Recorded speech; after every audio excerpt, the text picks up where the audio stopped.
Class 10th का chapter number 8 exercise 8.1 का question number 3 देखेंगे। लिखा हुआ है if sine A equal to 3/4 calculate cos A and tan A. मतलब साइन ए की वैल्यू दी है 3/4, हमको कॉस ए और tan ए की वैल्यू निकालनी है। साइन ए की वैल्यू मिलोगे, साइन ए इक्वल टू 3/4 दिया है और कैलकुलेट करना है हमको इसमें कॉस ए की वैल्यू निकालनी है और साथ ही में tan ए की वैल्यू निकालनी है। इन दोनों की वैल्यू हमको फाइंड करनी है। ठीक है, तो सबसे पहले हम निकाल लेते हैं यहाँ से। तो साइन ए इक्वल टू दिया है 3/4। तो हमको मालूम है कि साइन ए बराबर क्या होता है, परपेंडिकुलर अपॉन हाइपोटेन्यूज होता है। ठीक है, मतलब कितना हो गया 3/4। तो यहाँ से हम देख रहे हैं परपेंडिकुलर कितना दिया हुआ 3, हाइपोटेन्यूज कितना दिया है 4। मतलब अगर हम एक राइट एंगल ट्राइंगल बनाएं, राइट एंगल ट्राइंगल देखें अगर इस टाइप से, तो ये हो गया ए, ये हो गया बी और ये हो गया सी, ए बी सी। क्योंकि यहाँ साइन ए की बात हो रही है तो ये एंगल ये हो गया। इस एंगल के रिस्पेक्ट में एंगल के जस्ट सामने की जो साइड होती है उसको हम क्या बोलते हैं, परपेंडिकुलर बोल देते हैं। और ये हो गया बेस और ये हो गया हाइपोटेन्यूज। तो इसमें हमको परपेंडिकुलर कितना दे रखा है 3 दे रखा है और हाइपोटेन्यूज कितना दे रखा है 4 और बेस हमको फाइंड करना है। ठीक है, परपेंडिकुलर कितना दे रखा है 3। ठीक है, तो अब हम क्या करेंगे इसमें इन ट्राइंगल, हम देखते हैं कि in triangle A B C by Pythagoras और पाइथागोरस थ्योरम से, पाइथागोरस थ्योरम अप्लाई कर देते हैं। पाइथागोरस थ्योरम क्या बोलता है, हाइपोटेन्यूज का square equal to perpendicular square plus base square, ये पाइथागोरस थ्योरम बोलते हैं। हाइपोटेन्यूज का square equal to perpendicular square plus base square. तो हाइपोटेन्यूज हमारे पास कितना दे रखा है 4, तो 4 का वर्ग इक्वल टू परपेंडिकुलर हमको दे रखा है 3 का स्क्वायर प्लस बेस हमको नहीं मालूम, बेस को हम बी ए लिख लेते हैं या ए बी लिख सकते हैं हम। ठीक है, का स्क्वायर हो गया, तो 4 का स्क्वायर हो गया 16, इसका 3 से 9 हो गया, प्लस इसको हम ए बी कर लेते हैं, ए बी का होल स्क्वायर। ठीक है, तब यहाँ से हम देखेंगे ये हो गया 16 - 9 equal to base square A B का होल स्क्वायर। 16 - 9 कितना हो गया, ये 16 में -9 हो गया तो 7 बचा equal to A B square. ठीक है, तो यहाँ से हम देख रहे हैं कि ए बी की जो वैल्यू हमको मिलेगी वो हो जाएगी √7। ठीक है, मतलब जो हमने राइट एंगल ट्राइंगल ये जो बनाया था, जो राइट एंगल ट्राइंगल था, इसमें हाइपोटेन्यूज जो था ये था ए, दिस इज बी एंड सी। तो ए बी की वैल्यू कितनी हुई √7, हाइपोटेन्यूज हमको 4 दिया था, गिवन था, और ये कितना था 3। ठीक है, अब ये राइट एंगल ट्राइंगल की मदद से, हेल्प से हम कोई भी रेशियो निकाल सकते हैं। ठीक है, सो अब हमको क्या फाइंड करना है, हमको फाइंड करना था क्या, कॉस ए फाइंड करना था।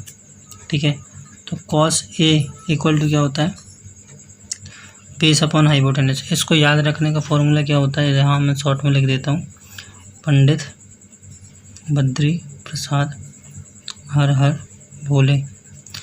ये होता है साइन थीटा। ठीक है, ये होता है कॉस और ये होता है टेन। तो मतलब साइन थीटा तो perpendicular upon hypotenuse, cos theta निकालना है तो बेस अपॉन हाइपोटेन्यूज, और टेन थीटा निकालना है तो परपेंडिकुलर अपॉन बेस हो जाता है। इसी का अगर अपोजिट देखना है तो साइन का अपोजिट क्या होता है, कॉसेक। तो कॉसेक क्या हो जाएगा, हाइपोटेन्यूज अपॉन बेसिक। तो ये कॉसेक को रिप्रेजेंट करेगा, ये सेक को रिप्रेजेंट करेगा और ये कॉट को रिप्रेजेंट करेगा। तो इसका अपोजिट अगर नीचे से देखेंगे तो बेस अपॉन परपेंडिकुलर, ये कॉट हो जाएगा। सेक क्या हो जाएगा, हाइपोटेन्यूज अपॉन बेस। ठीक है, तो इसको याद रखना है। तो हमको निकालना है कॉस ए। तो कॉस ए की वैल्यू क्या होती है, बेस अपॉन हाइपोटेन्यूज। तो कॉस ए इक्वल टू हो गया बेस अपॉन हाइपोटेनस। अब यहाँ हम देख रहे हैं बेस ए की बात हो रही है ना, तो इस एंगल के रिस्पेक्ट में इसके जस्ट सामने वाली जो भुजा होगी उसको हम परपेंडिकुलर बोलते हैं, ये इसका बेस हो जाता है। तो ये हो जाएगा √7 अपॉन कितना हो जाएगा, हाइपोटेनस कितना हो जाएगा 4। तो ये हमको कितना मिल गया, √7/4। इसी प्रकार से अगर हम tan a की वैल्यू निकालें, tan a बराबर, tan a होता है परपेंडिकुलर अपॉन बेस, ठीक है। tan a कितना होता है, परपेंडिकुलर अपॉन बेस। तो इसमें अगर हम परपेंडिकुलर देखें एंगल ए के रिस्पेक्ट में, तो ये जहाँ सामने की जो भुजा होगी ये क्या हो जाएगी, परपेंडिकुलर। तो परपेंडिकुलर कितना है 3 और बेस कितना हो जाएगा √7। तो इस प्रकार हम ये देख रहे हैं कि हमको cos a की वैल्यू हमको मिल गई √7/4, ठीक है।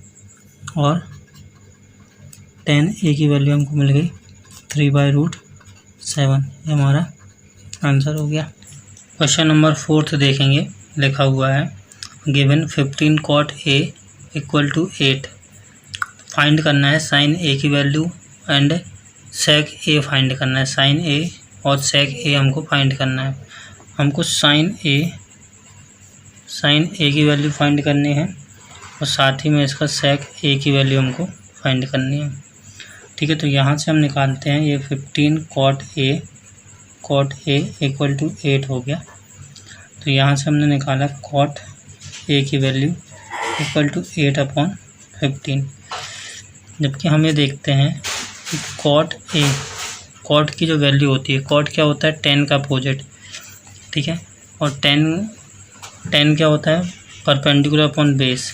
तो ये होता है बेस अपॉन परपेंडिकुलर। इसको याद रखने का तरीका क्या होता है, पंडित बद्री प्रसाद हर हर भोले, ठीक है। तो ये साइन को रिप्रेजेंट करता है, ये साइन होता है, ये साइन, ये कॉस और ये tan क्या होता है, परपेंडिकुलर अपॉन बेस। तो tan का अपोजिट क्या होता है, कॉट क्या होता है, base upon perpendicular, base upon perpendicular. बराबर कितना दिया है, 8/15 दिया है। तो बेस कितना हो गया हमारे पास 8 और परपेंडिकुलर कितना हो गया हमारे पास 15, ठीक है। तो मतलब अगर हम एक राइट एंगल ट्राइंगल बनाएं, अगर तो हमने एक राइट एंगल ट्राइंगल बना दिया इस टाइप से, एक राइट एंगल ट्राइंगल हो गया इस टाइप से, ठीक है। तो इसमें जो है ये हाइपोटेनस हो जाएगा, ठीक है, ये बेस हो जाएगा। अब cot a की बात है, तो इस एंगल को हमने मान लिया कि ये a है, this is a, this is b and this is c। तो इस एंगल के रिस्पेक्ट में जस्ट सामने की जो भुजा होगी वो परपेंडिकुलर हो जाएगी, तो ये परपेंडिकुलर हो गई, ठीक है। और ये हमारा बेस हो गया, इसके जस्ट बाजू की जो भुजा होगी वो बेस और ये हाइपोटेनस हो गया। अब जो है हमको दिया है कि बेस कितना दे रखा है, बेस हो गया 8, ठीक है। परपेंडिकुलर हमको मालूम है 15 दे रखा है, हाइपोटेनस हमको फाइंड करना है। तो हम यहाँ से निकालते हैं in triangle ABC by Pythagoras theorem,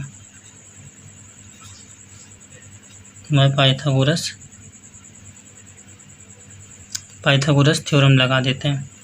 Pythagoras theorem क्या बोलता है, हाइपोटेनस का square equal to perpendicular square plus base square. ये पाइथागोरस थ्योरम बोलता है कि hypotenuse square equal to perpendicular square plus base square. Hypotenuse हमको फाइंड करना है, तो इसकी जगह में हमने h ही रखना है, बराबर बेस परपेंडिकुलर हमको दे रखा है 15 का वर्ग 15 का स्क्वायर प्लस बेस हमको मालूम है कितना 8, तो ये हो गया 8 का होल स्क्वायर, ठीक है। यहाँ से अब हाइपोटेनस हमको फाइंड करना था, जैसे इसको सेम लिखा रहने देते हैं। 15 का स्क्वायर तो हो गया 225 होता है, ठीक है, प्लस 8 का स्क्वायर कितना होता है 64। 8 का स्क्वायर कितना होता है 64। तो ये h स्क्वायर बराबर कितना हो गया हमारे पास 225 हो गया, प्लस 64 हो गया। इन दोनों को ऐड किया तो 5 + 4 कितना हो गया 9, 6 + 2 हो गया 8 और 289। अब हमको ये मालूम है कि h बराबर क्या होगा, तो अंडर रूट ही हो जाएगा 289 बराबर हमको मिल जाएगा 17 का स्क्वायर, अंडर रूट 17 का स्क्वायर कितना होता है 289 होता है। तो h की जो वैल्यू हमको मिल गई 17, ठीक है। मतलब ये जो राइट एंगल ट्राइंगल हमने यहाँ बना लेते हैं एक और, राइट एंगल जो ट्राइंगल हमने जो बनाया था थोड़ा सा ये बन गया उस टाइप से। तो ये एच बराबर हमको मिल गया 17 जो हो गया बी, बेस बराबर हमको मालूम था 8 और परपेंडिकुलर इक्वल टू कितना था 15। ये A, this is B and this is C. ठीक है, अब यहाँ से हमको फाइंड करना था साइन ए की वैल्यू। ठीक है, तो sine A equal to sine A की वैल्यू हमको फाइंड करनी थी। तो इस एंगल के रिस्पेक्ट में साइन थीटा इक्वल टू क्या होता है परपेंडिकुलर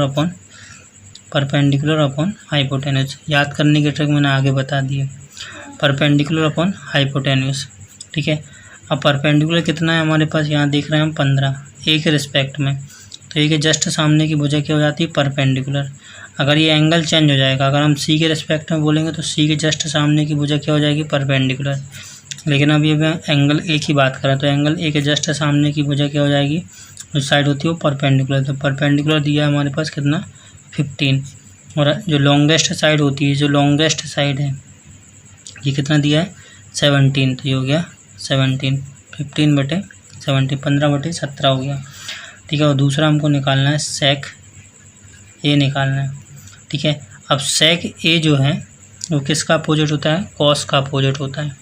कॉस जो होता है यहाँ से हम लिख लेते हैं, होता है पंडित बद्री प्रसाद, ये होता है हर हर बोले। ठीक है, हमको मालूम है कि ये साइन को रिप्रेजेंट करता है, ये कॉस को, और ये टेन को रिप्रेजेंट करता है। ठीक है, तो साइन का अपोजिट क्या होता है कॉसेक, कॉस का अपोजिट होता है सेक, टेन का अपोजिट होता है कॉट। ठीक है, मतलब अगर हम ऊपर से पढ़ेंगे P/H तो साइन थीटा, B/H अगर करेंगे तो कॉस थीटा, और टेन का परपेंडिकुलर अपॉन बेस हो जाता है। कॉस का अपोजिट होता है सेक, तो सेक थीटा इक्वल टू क्या होता है, नीचे से पढ़ना पड़ेगा, H/B हो जाता है, मतलब हाइपोटेन्यूज अपॉन कितना हो जाता है बेस। ठीक है, हाइपोटेन्यूज हमको दिया है 17 अपॉन बेस कितना दिया है 8। ठीक है, तो इस प्रकार से हमको साइन ए की वैल्यू जो मिल गई और 15/17। ठीक है, और सेक ए की जो वैल्यू मिल गई हमको 17/8। ये हमारा क्या हो गया आंसर हुआ given. Sec theta equal to 13/12, 13/12 दिया है। Calculate all the trigonometry ratio, जितने भी ट्रिग्नोमेट्री रेशियो होते हैं साइन कॉस टेन कॉट, इन सभी को हमको फाइंड करना है। सेक थीटा इक्वल टू 13/12 दिया है। ओके, वह सेक थीटा इक्वल टू 13/12 दिया हुआ है, और सभी ट्रिग्नोमेट्री रेशियो हमको फाइंड करना है। ठीक है, तो हमको मालूम है कि सेक थीटा इक्वल टू क्या होता है, सेक जो है कॉस का अपोजिट होता है, कॉस होता है बेस अपॉन हाइपोटेन्यूज, तो ये हो जाता है hypotenuse upon base equal to हमको ये दिया है 13/12 दिया है। मतलब हाइपोटेन्यूज कितना हो गया 13 और बेस कितना हो गया 12। मतलब अगर हम यहाँ पर एक राइट एंगल ट्राइंगल अगर हम बनाते हैं, इस टाइप से राइट एंगल ट्राइंगल अगर हम बनाएं तो जो हाइपोटेन्यूज होगा, ठीक है, और ये बेस हो जाएगा, this is A, this is B and this is C, तो ये परपेंडिकुलर हो गया। ठीक है, बेस कितना दिया हमारे पास 12 और ये कितना दिया है 13 दिया, इसको हमको फाइंड करना है ना। तो अब हमने क्या लगा दिया बाय पाइथागोरस थ्योरम, तो यहाँ से हम लगा देते हैं in triangle ABC by Pythagoras theorem. ठीक है, पाइथागोरस थ्योरम क्या बोलता है, पाइथागोरस थ्योरम जो होता है वो कहता है hypotenuse square equal to perpendicular square plus base square. तो हाइपोटेन्यूज स्क्वायर इक्वल टू लिया है 13 दिया, 13 का स्क्वायर, परपेंडिकुलर कुछ नहीं है, परपेंडिकुलर की जगह P रख दें, प्लस बेस कितना दिया है 12, तो ये हो गया 12 का, और 139 इसको हम यहाँ से लिख सकते हैं। तो 13 का स्क्वायर हो गया 169 इक्वल टू P स्क्वायर, तो गिवन ही है कुछ नहीं है, प्लस 144 कितना हो गया, 12 का स्क्वायर 144 हो गया। तो क्या 169 minus 144 equal to P square. 169 144 अगर इसको माइनस करते हैं तो 25 बचा। पी स्क्वायर मतलब परपेंडिकुलर स्क्वायर है, ये परपेंडिकुलर स्क्वायर। तो ये 5 मतलब परपेंडिकुलर बराबर हमारे पास कितना आ गया, 5 आ गया। ठीक है, मतलब ये जो राइट एंगल ट्राइंगल अभी हमने जो बनाया था, इसमें जो हाइपोटेन्यूज था कितना था 13, बेस कितना था हमारे पास 12 और परपेंडिकुलर बराबर कितना आ गया 5। ठीक है, अब सभी प्रकार के हमको ट्रिग्नोमेट्रिक रेशियो फाइंड करना है। तो सबसे पहले हम साइन थीटा से पाएँ, तो हमने बोला साइन थीटा निकालते हैं। ठीक है, अब यहाँ पर हमको थीटा कुछ भी ले सकते हैं, ये वाला भी ले सकते हैं, ये वाला भी ले सकते हैं। तो हम थीटा मान लेते हैं। साइन थीटा इक्वल टू क्या होता है, परपेंडिकुलर अपॉन हाइपोटेन्यूज। ठीक है, इसको मान लेते हैं ए, ये हो गया बी और ये हो गया सी। थीटा हम इसको मान लेते हैं। ठीक है, तो ये हो गया पी अपॉन एच। तो पी कितना हो गया 5/13 हो गया साइन थीटा। ठीक है, फिर हम कॉस थीटा निकाल लेते हैं। कॉस थीटा क्या होता है, बेस अपॉन हाइपोटेन्यूज। तो बेस कितना हो गया 12/13, हाइपोटेन्यूज कितना है 13। साइन कॉस टेन थीटा निकालते हैं। टेन थीटा क्या होता है, परपेंडिकुलर अपॉन बेस। परपेंडिकुलर कितना है 5, बेस कितना है 12। साइन कॉस 10 हो गया। ठीक है, अब होता है कॉसेक थीटा। कॉसेक थीटा क्या होता है, साइन का अपोजिट। तो होता है हाइपोटेन्यूज अपॉन परपेंडिकुलर। यह हो गया ये 13/5 हो गया। ठीक है, इसी टाइप से अब हमने निकाला सेक थीटा, तो हमको पता ही था। ठीक है, कॉट थीटा। ठीक है, तो कॉट थीटा इक्वल टू क्या हो जाएगा 10 का अपोजिट। ठीक है, बेस अपॉन परपेंडिकुलर। ठीक है, 12/5। ठीक है, और सेक थीटा तो गिवन ही था। सेक थीटा कितना था, 13/12। तो ये हमारा क्या हो गया, आंसर हो गया। क्वेश्चन नंबर 6 देखेंगे, लिखा हुआ है if angle A and angle B are acute angle such that cos A equal to cos B then show that angle A equal to angle B. ठीक है, तो बस क्वेश्चन नंबर 6 देखते हैं। तो हमने एक राइट एंगल ट्राइंगल बना लेते हैं। सबसे पहले हम ये एक मान लीजिए एक राइट एंगल ट्राइंगल है, लेट कर ली कि ये एक राइट एंगल ट्राइंगल है।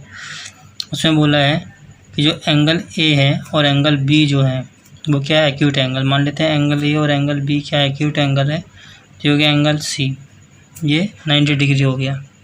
ठीक है, तो ये क्या हो गया, एक्यूट एंगल ट्राइंगल हो गया।